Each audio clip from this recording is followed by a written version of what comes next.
Good day, everyone. So glad to have you here. So excited to have you join me again for a Live with Kevin, which, as you can see by looking over my shoulder, is also another episode of, or will become another episode of the Remarkable Leadership Podcast. Super excited to have you with me today. You're going to love our guest. You probably already know who that is if you are reading. So you'll know why I'm excited. But before we get to that, if you're with us live, thank you for being here. And I have a task for you, which is to go into the comments in whatever social platform you're in and say hello and tell us where you are. I hope you will do that. And if you're listening or watching later, I hope that you will engage in the ways that you can, even though you're not with us live. Because if you're live, the reason I want you to say hello is not just so I know where you are, but to get you used to using your keyboard. Because what I really want you to do is to engage in this conversation. Because if it's a conversation and we were around a table and you were with us, if you had a question, you wouldn't just sit there. You'd ask your question. You would share your ideas. You would offer your insights. And so why wouldn't you do that here? Because if you do, it will be a more valuable conversation for you, number one. And number two, it will create a better conversation and ultimately a better podcast, which is one of the reasons that we're here. As I just told our guest, we kind of get two bites at the apple. We get to talk to whomever is with us here on the social channels. And then later, in this case, in February, this will become an episode of the Remarkable Leadership Podcast. So what I want to do now is do the countdown and where we will cut this video and audio for the podcast itself. Marissa, this is for you. We will start in 3, 2, 1. Few people would say that they want to be led by a command and control leader, yet we see them everywhere. And some say they don't want to be one, but the question is, what is my option? Today, we will give you language and ideas for that other option with the help of a multi-time best-selling author. Welcome to another episode of the Remarkable Leadership Podcast, where we are helping leaders grow personally and professionally to lead more effectively, make a bigger difference for their teams, organizations, and the world. If you are listening to this podcast, you could be with us live for future episodes like I am right now. And you can do that by joining us on your favorite social channel. And the way to do that is to get connected with one of our groups so that you can find all that out. You can do that on our Facebook group or our LinkedIn group, although you don't have to only watch in those locations. But you can learn more by joining those groups at either remarkablepodcast.com/Facebook or remarkablepodcast.com/LinkedIn. Hope you will do those things. Today's episode is brought to you by our Remarkable Master Classes, picked from 13 important life and leadership skills to help you become more effective, productive, and confident while overcoming some of a leader's toughest challenges. Learn more and sign up at remarkablemasterclass.com. Our guest today is Stephen M.R. Covey. I'm going to bring him in. Then let me introduce him. I see some comments have come in. I'll get those up in a second. Let me introduce him to you. He's probably one of the people that's here that you've heard of before. Maybe he doesn't need any introduction. I'm going to give you one anyway. Stephen M.R. Covey is the New York Times and Wall Street Journal bestselling author of The Speed of Trust, a phenomenal book, which has been translated into 26 languages and sold over 2 million copies worldwide. He's also the author of another bestseller, Trust and Inspire, how truly great leaders inspire greatness in others. And that's what we're talking about today. He brings to his writings the perspective of a practitioner, as he is a former president and CEO of the Covey Leadership Center, where he increased shareholder value 67 times and grew the company to become the largest leadership development firm in the world. A Harvard MBA, he co-founded and currently leads Franklin Covey's Global Speed of Trust practice. He serves on numerous boards, including the Government Leadership Advisory Council, and he's been recognized with the Lifetime Achievement Award for Top Thought Leaders in Trust from Trust Across America, Trust Around the World.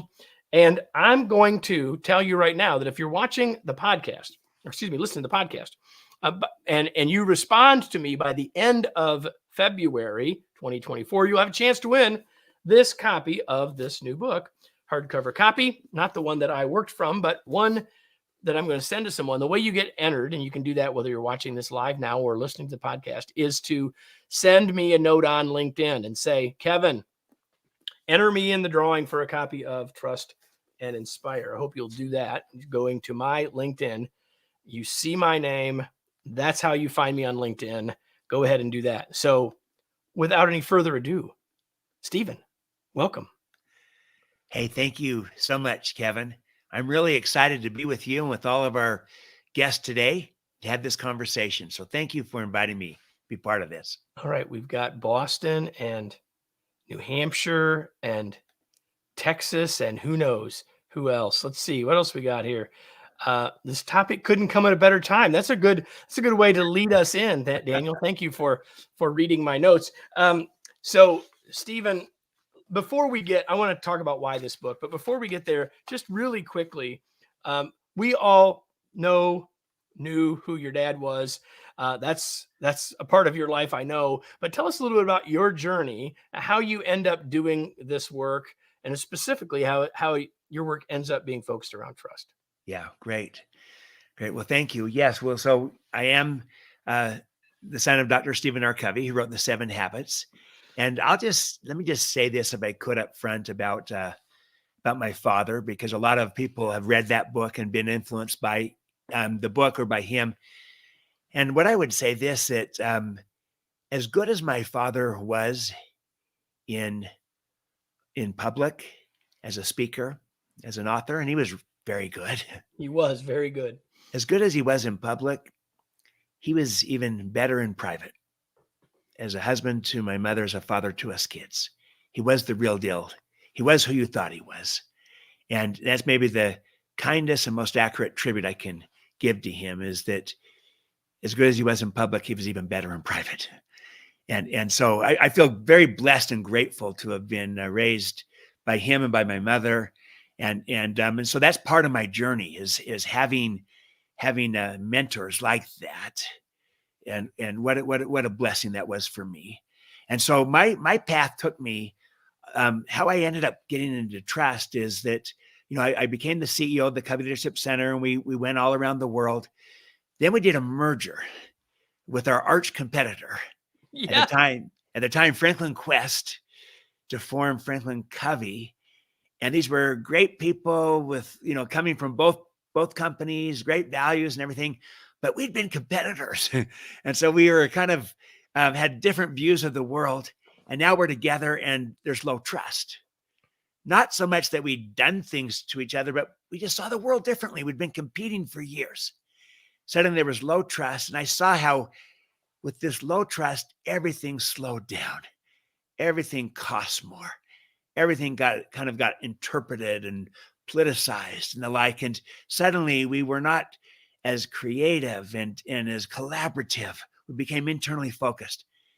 And I began to see firsthand and witness the high cost of low trust.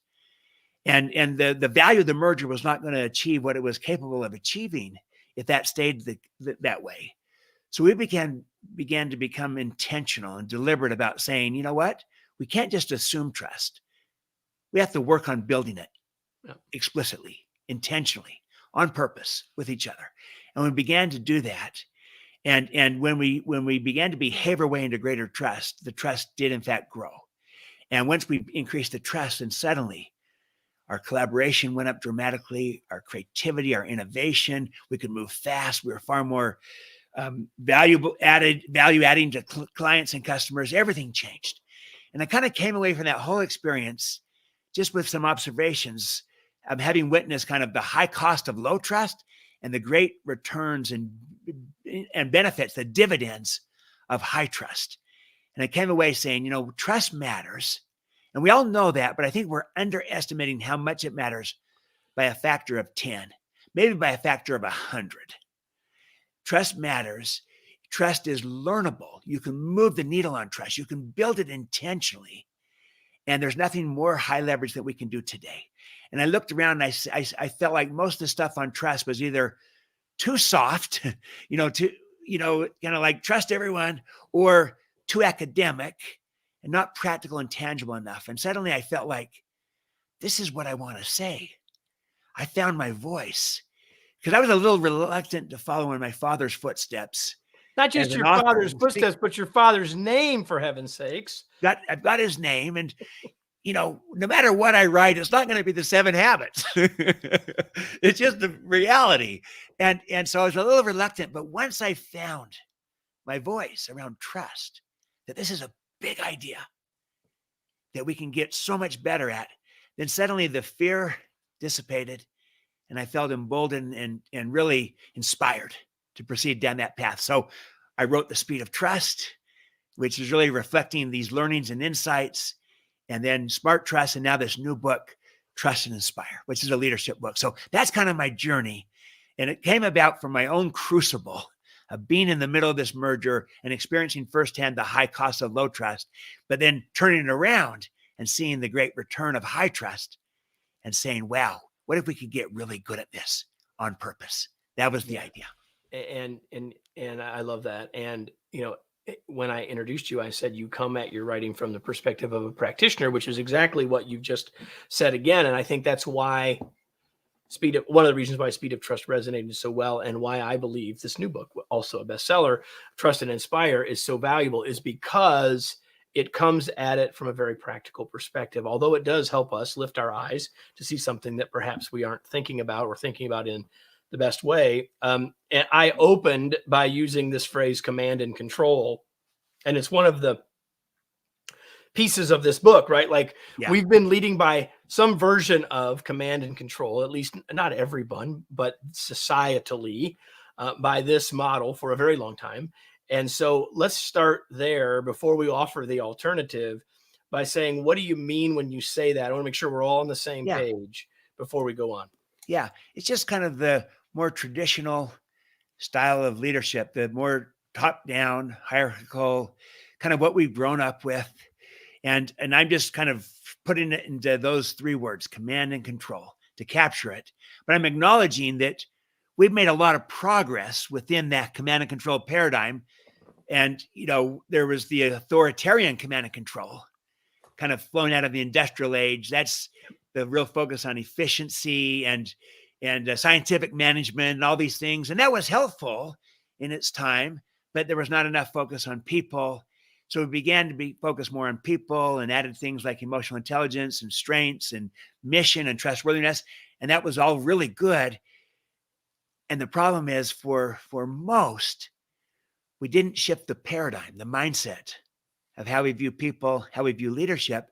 So it just became a more enlightened command and control, which is a far better version of it, right? For sure. But part of what you're suggesting here, and I think the first piece of big value is to give us the alternative, like more than just sort of, and you use this idea in the book of a continuum, like instead of just sort of moving in a direction, which is what you've just described, you're saying if command and control is on this end, we got to describe what's on the other end. So the title sort of gives it away, but what's the alternative then? The true alternative, not just the incremental improvement, but what's the true alternative to command and control? It's trust and inspire. Again, 3 words. I'm trying to draw a parallel: command and control, trust and inspire.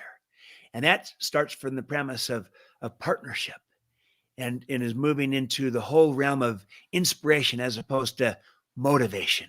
Command and control tends to be motivation, external, extrinsic. So heavy carrot and stick motivation, rewards. Nothing wrong with it, just incomplete and just insufficient. Whereas inspiration is internal, intrinsic. It's inside of people. We're trying to light the fire within. And that fire, once lit, can burn on for months, if not years, without the need for constant external stimuli. So yes, I believe that the future of leadership is moving from some form of command and control, even the enlightened version of it, to trust and inspire, which I believe is different in kind, not just different in degree. You move within the paradigm of command and control, and enlightened is different in degree, much better version. But we need to kind of cross the chasm, if you will, take the leap into something that's different in kind, trust and inspire, which really views people as whole people with greatness inside of them. And that our job as a leader is not to try to control them, but to unleash them and see their potential and their talent and so forth. Yeah, I love that idea. The idea of unleashing potential, which we can't unleash potential if we don't see it, and people can't unleash it if they don't see it. And so I was going to go there later, but you just sort of led us there. So underneath of this alternative of trust and inspire are some beliefs, and and I and you hinted at a couple of them, and I'm gonna give you the chance to just sort of lay them out. Yeah. I'll put them across the screen, and then we'll talk about them a little bit. So here we go. The Yeah. 5 beliefs that you think are needed, or we could call them beliefs, we can call them mindsets that we need in order to really make this shift, right? So what are they? Absolutely. It starts with this mindset, these beliefs. Collectively, this comprises a paradigm. And a paradigm comes from the Greek, right? The paradigma, which means a mental map or model. So it's trying to be a map that describes the territory. But you could have an inaccurate map. Think of the early cartographers and their maps of the world that, they kind of got parts of it, but it's incomplete, inaccurate map. So we've often operated with an incomplete or inaccurate map of people and of leadership. These 5 fundamental beliefs collectively comprise a more complete, more accurate map of both people and of leadership. So here's what they are. First, I believe that people have greatness inside of them. I know this is one of the things that you talk about and write about, Kevin. The people have greatness inside of them. So if I buy that belief, my job as a leader is to unleash their potential, not to control them. And if I believe that, I don't need to command them. I can trust. I can them. trust them because they have greatness inside them. I start by trying to see the greatness, because like it was Emerson who said, no, Thoreau, it's not what you look at that matters. It's what you see. Do you see the greatness in people? And such that you can then communicate the greatness to them so that they come to see it in themselves. Then you develop it. Then you unleash it. And you can trust them. The alternative is, if we don't see it, we won't lead people toward it, right? And if we don't see it, then the whole idea of trust and inspire rings hollow, because how can we trust them if we don't see the greatness in them? So the second of the 5 is, I love this, by the way. Yes, wonderful. I believe that people are whole people, meaning body, heart, mind, spirit. So if I buy that belief, then my job as a leader is to inspire, not merely motivate. Now, look, if people were just economic beings only, just the body, then motivation would be sufficient. Just pay them. That's enough. But in addition to a body, so they want to be paid. That's appropriate. You need to do it. But they also have a heart. So they want to connect and to care and to belong. They have a mind. So they want to grow and develop and improve. And they have a spirit. So they want to contribute and make a difference and matter and have significance. So inspiring can take you to a whole different place beyond mere motivating only, because they're whole people and they bring their whole selves to work. So look, that's how I view people, as whole people with greatness inside of them. See, that's a more complete and expansive view, and I believe accurate view of people, than a more limited view that says, hey, maybe a few people have greatness inside of them. They're called high potentials, but nobody else does, or very few do. So I got to control everybody else. And, and others might say, you know what, at the end of the day, people are just economic beings, so just pay them. It's all about pay. No, that's a factor, but they have It's not the whole. It's not the whole. It's not the whole map, right? Exactly. So that's a more complete view of people. Whole people with greatness inside of them. Everyone. Belief number 3. The next 3 are how I view leadership. So number 3, I believe that there is enough for everyone. That's an abundance mentality as opposed to a scarcity mentality. So if I buy that belief, then my job as a leader is to elevate caring above competing. Yes, let's compete in the marketplace, but let us care and collaborate in the workplace. But oftentimes, rather than abundance, people are scripted with scarcity. They have to compete with each other inside the workforce itself. but it flows out of a scarcity mindset. See, I think this scarcity might be good economic theory, but I believe that scarcity is lousy leadership theory. Because I think there's an abundance of everything that is good that we're seeking, of respect, of empathy, of compassion, of commitment, of creativity, of innovation, of trust, of inspiration. If you take all that list of things you just said, we would all agree that the more caring there is, the more caring there will be. And the more trust there is, the more trust there will be. And the more innovation there is, the more innovation there will be. So, like, by definition, we know this if we stop and really think about it. But if we look at the world like someone's going to win and someone's going to lose, like on the football field, Yep. much as we might enjoy watching that, or in my case, basketball, the reality is that isn't the way the world is if we see the world in this way. So the second of the three beliefs about leadership is what? I believe that leadership is stewardship, meaning it's about responsibility, not rights, influence, not position. So if I buy that belief, then my job as a leader is to put service above self-interest. And here's the irony, Kevin. In the process of doing so, self-interest is usually served. But I put service above self-interest. Why? Because I'm a steward. And I believe that this idea that we are stewards as leaders, and that leadership is about stewardship, responsibility, that's implicit, inherent with being a leader, as opposed to rights that come with being a leader. So I see myself as a steward, and I have a stewardship for those that I am serving. And then finally, the fifth one, I believe that enduring influence is created from the inside out.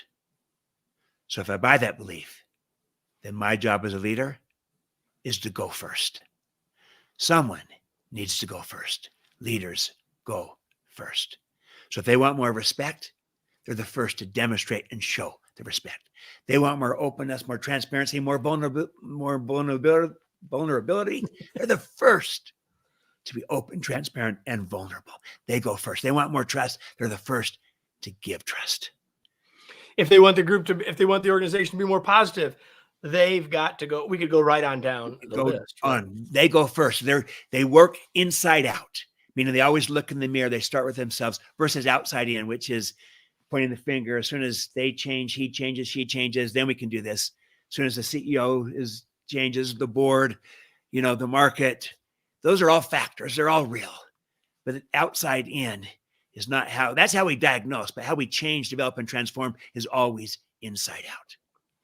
And that's certainly true for us as leaders. So those 5 fundamental beliefs collectively comprise a more accurate, a more complete, a more relevant, and expansive paradigm of people and of leadership. And until you shift the paradigm, you're still in incremental improvement within a flawed, limited paradigm, of command and control, of some version of it. But this is a more expansive paradigm of trust and inspire, of viewing people in a whole different and kind way. It's a sea change. It's a sea change. And I really wanted to focus on the beliefs. And I'm going to ask a couple more questions here before we start to wrap up, because the value in this book, Trust and Inspire, starts with those beliefs. Okay. And so if you're listening or watching and you're nodding, if you're saying, yeah, I'm with you on that, or maybe I don't always live it, but I believe those things, then the book gives you the roadmap on what to do, but it has to start with those beliefs. And that's why I wanted to lead with the beliefs, because that sets the table. Ultimately, if you don't buy those beliefs that Stephen just shared, this book is going to be of limited value to you. Agreed? Yes. And that's not what you wanted me to say. No, I know. Yeah. Ultimately, it does saying that this is a more complete and relevant and expansive way of looking at people in leadership. But here's what I would say is that, if I could paraphrase my friend Marshall Goldsmith, what got us here won't get us there. So the kind of leadership that might have got us to where we are today, might have been a version of command and control, is not going to be the kind of leadership that's going to need to take us to where we need to go tomorrow, with all the change and disruption going on, with these younger generations and, Gen Z and this upcoming alpha generation with completely different expectations, with, work from home, hybrid, remote options that didn't exist a few years ago, with all these choices. We've got to lead in a new way. A new world of work requires a new way to lead. So we need to shift to stay relevant, because the old command and control model, even the enlightened version, is becoming increasingly less and less relevant. So hopefully that, if maybe someone could buy that, then they could say, so let me take a look at these beliefs. Exactly. Yeah. But here's what I would say. This on the beliefs, my guess is most of your viewers and listeners, because of the nature of this, this is the Remarkable Leadership Podcast. So you're talking about remarkable leadership, which I think is trust and inspire leadership. Agreed. So the listeners are kind of attuned to this, and they're hearing this from you and from your guests. And so my guess is most people would say, I buy those beliefs. But here's what happens sometimes. Sometimes our style can get in the way of our intent. So we might buy the belief, but sometimes when the pressure's on, it's very easy for our style to get in the way of our intent. We got to close the quarter strong. The pressure's on. Got to get the results, get the numbers, and suddenly we move into command and control because it's our native tongue. We know it. We're good at it. It's what we're raised in, and the pressure's on. We revert to it. If I'm learning a new language and practicing the language every day, but then I take a hammer and I miss the nail and I hit my thumb, I'm going to cuss out in my native tongue. Yeah, not the new language I'm learning. We're going to cuss out in Korean, right? Or whatever. That's right. That's right. Because example, the stress is on. And oftentimes our style gets in the way of our intent.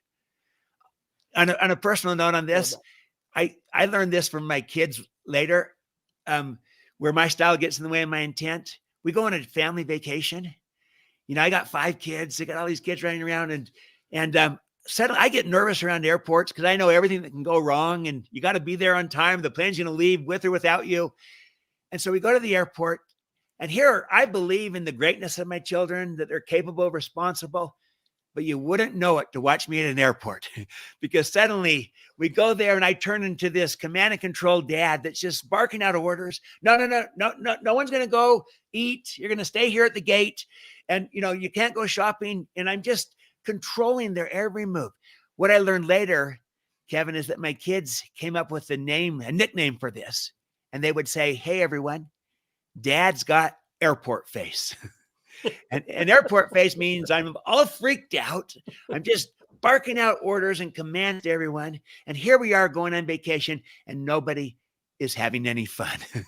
but my style is getting in the way of my intent. My intent is I do believe in my kids, but the pressure's on and I revert to this heavy-handed style. You can't have a Home Alone moment, right? Yeah. So you hinted at this. You went back to say you answered part of the question of why is this so important now? And you talked about and in the book you talk about 5 factors. But you hinted at them, and the first 4 of them, I think pretty much everyone would say, yeah. Right. The world's changing, the work's changing, the workplace is changing, the nature of the workforce is changing.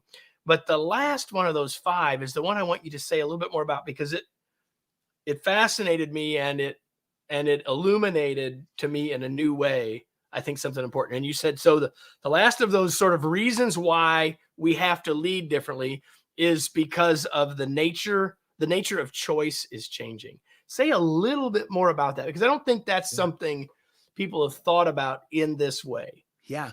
Well, if you think about it, with all of the advances in technology and everything else, and the workplace changing, we've gone from what we might call multiple choice to infinite choice. There's just all kinds of options and possibilities. The advent of the gig economy and all these things where suddenly I can live here and work there. I have options and choices, and I can do all these different things in a way I didn't have even a few years ago. So before I might have had a number of choices. Now it's infinite for people. And so people get to choose where they want to be, who they want to work with, and why. And they're going to choose to work with people where they feel trusted, where they feel inspired, And if they feel like they're just being commanded and controlled, they'll go find a place where they feel trusted and where because they have choices and options in a way they didn't have before. I like to put it this way: people don't want to be managed. People want to be led. They want to be trusted and inspired. And when they're just being managed and being commanded and controlled, they have too many choices and options today to stay there forever. They'll just say, you know what? I don't need this. I can go elsewhere. And they will. And we won't retain talent, especially the best talent. And we won't bring out the best in talent if we try to command and control our way.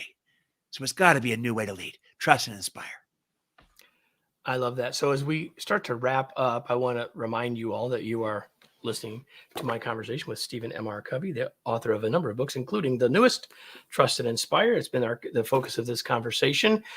If you missed it earlier, between now and the end of February 2024, you send me a LinkedIn note and say, I want a copy of the book, you'll be entered in a drawing to win a copy of this book. Hope you'll do that and connect with me on LinkedIn while you're there.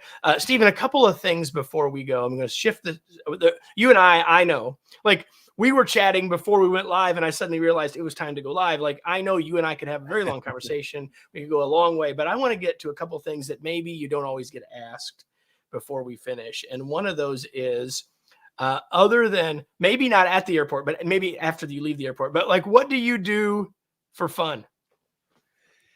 Well, I love to go to sporting events as well as cultural events. So I love, I have a son right now, Kevin, that plays in the NFL for the Philadelphia Eagles. So I go to a lot of pro football games, which is fun. So I love sporting events, but I also love cultural events. I love to go to plays on Broadway and the West End in London, and I love to go to concerts, and so that's fun for me. Kind of events, cultural events, sporting events, and concerts, things like that. I find fun, and I love to do it with my family and with my wife, with my children. I started with this was clear back in 2007. I took my young 7-year-old daughter to Taylor Swift in 2007. And I was a Swiftie before there were Swifties. Before there were Swifties, 2007. and I've taken her to 3 Taylor Swift concerts, so now here, this huge thing going on today. And I feel like I was there before this was so big. And so things like that, I try to do it with my children. My kids are my hobbies in a sense. And just love to spend time with my family, but doing activities, doing events are fun for me. Love that. One of the things I know we have in common is that we're both readers. And it's the only thing you knew I was going to ask you, but what are you reading, Stephen, these days? Or what's something you've read recently? Yeah.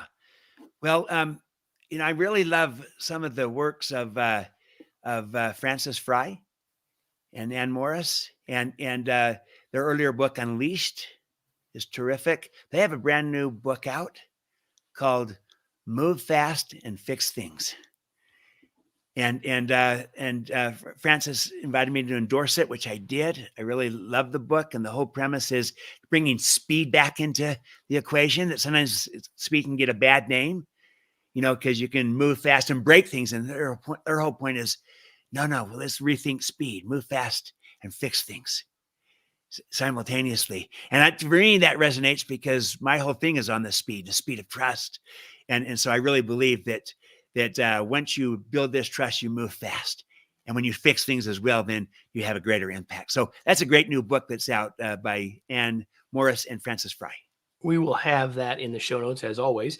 And Daniel on LinkedIn says the Speed of Trust was a workshop during his master's program at the University of Texas in Dallas. He loves the book. He uses it in his practice in Brazil. So that's probably a good place to take us now.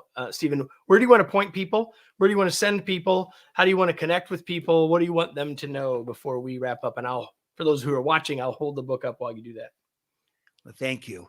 I would say this, that go to trustandinspire.com. Trustandinspire.com, the name of the book. We have a website there with a variety of tools and things you can do, and including how to connect with me via social media on X, on Instagram and LinkedIn and the like, Facebook.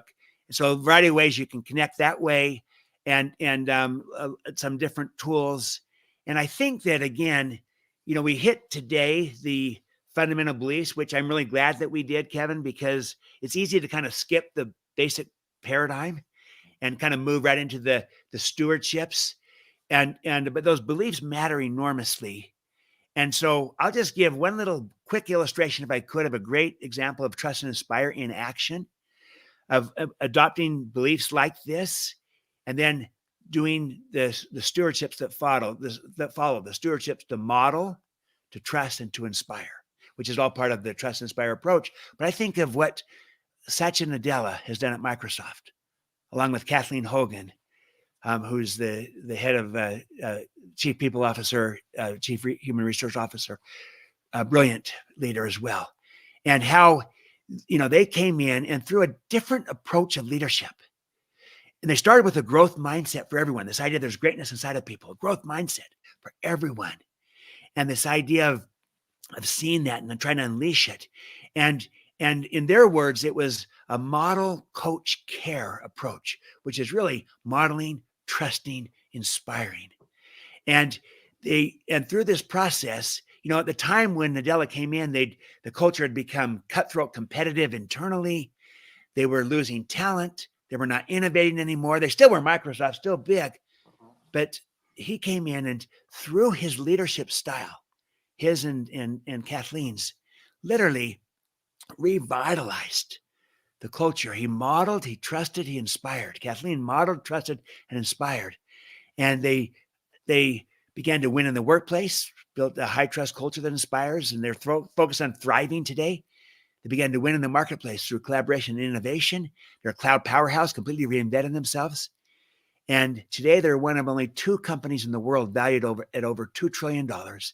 They've unleashed the greatness of the organization by first unleashing the greatness of their own people.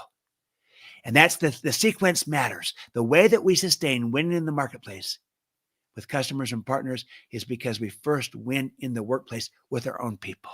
And trust and inspire, this kind of leadership that starts with those beliefs, but then where you model, you trust, and you inspire, that will be what unleashes the greatness, the talent that's inside of people. We need this in our world today. We need it not only in our organizations, we need it in our neighborhoods, in our communities, in our society at large. Yes, we do. And we can become trust and inspire leaders to be a model for all the world. You came here to learn how to unleash greatness in others. And we've talked about beliefs, we've talked about approaches, we've talked about ideas. And now I leave all of you with a question. It's the question I ask you every single episode. The question is, now what? Okay, now what are you going to do with what you've just learned? There's plenty here to think about. There's plenty of here to consider. And obviously, both of us would hope that you'd buy a copy of Trust and Inspire. But beyond that, what ideas did you take from this that you will act on? Having an idea, being inspired is wonderful. Taking action on the inspiration is what will start to make a difference. I hope that you will think about that and use this as more than just a useful way to spend your time on the treadmill or your drive to work, but rather to think about how can this conversation and the outcomes that you choose change your work, change your results, change your organization. Stephen, thanks so much for being here. It was such a pleasure to be with you. I've been looking forward to this. We finally got the chance to do it. Thank you. You are welcome, Kevin. Thank you. Love being part of this remarkable leadership podcast. And my response to that, go first. I love that. Leaders go first. Leaders go first. And so if this is not your first time listening, how you can go first is you can go write a review of this podcast. You can invite someone else to join you in listening to the one we just listened to, or listen with us next week for the next episode of the Remarkable Leadership Podcast. Thanks, everybody. Thanks.